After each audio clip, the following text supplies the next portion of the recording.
This segment brought to you by Kansas Wheat. Learn more at rediscoverwheat.org. First thing that happened was the growth strategy at the state. Number 2 happened last December.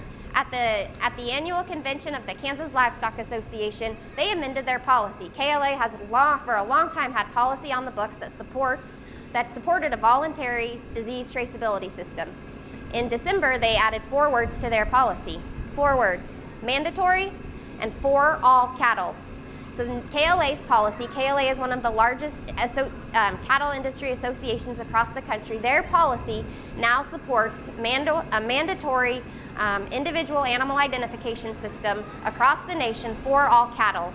The third thing that happened, the National Cattlemen's Beef Association commissioned a feasibility study to look at traceability across the nation. And from this feasibility study, there were 7 key takeaways, and those takeaways have been priorities as cattle traces come together. Number 1, it has to be industry driven. Number 2, it needs to be managed by both private industry and government. Number 3, maintaining data privacy is paramount. If we can't do that, producers just really aren't interested, and they shouldn't be. Number 4, it needs to be equitable across all sectors. In the past, some of the hangups have been one segment of the industry saying, well, I have a huge investment but no takeaway and no gain at the end.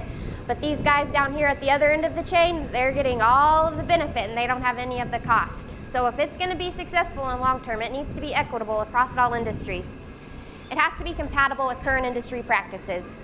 We can't add a burden to producers at any segment in the industry. It needs to operate at the speed of commerce, and it has to be credible in both domestic and international markets. So with those 3 things that happened, we decided in the state of Kansas that this is the right time to move on developing an enhanced traceability system.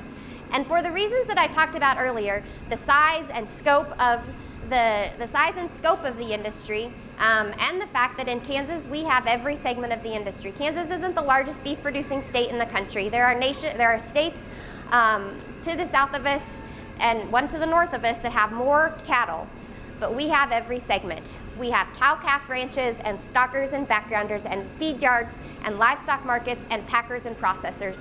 We can test a disease traceability system end to end in the state of Kansas that could be replicated on a national level. So it's the right time, it's the right place, and in the state of Kansas in January, the right people came together.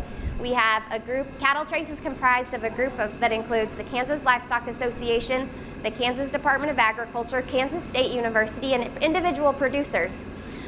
So now that we have established kind of the foundation, you know the background, where we're coming from, I want to talk to you a bit about what cattle trace is and how it's going to work. And as I said in the beginning, disease traceability is a really, really big topic.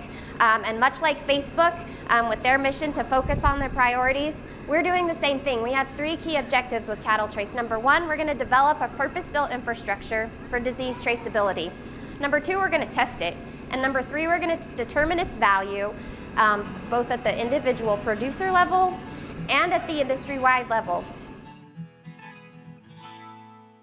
Ag Promo Source is a unique group of marketing specialists with one mission: help your ag business grow. Each affiliate has their own area of expertise, and they work together to bring you advice, products, and services. To get started, visit agpromosource.com. Ag Promo Source. Together we grow.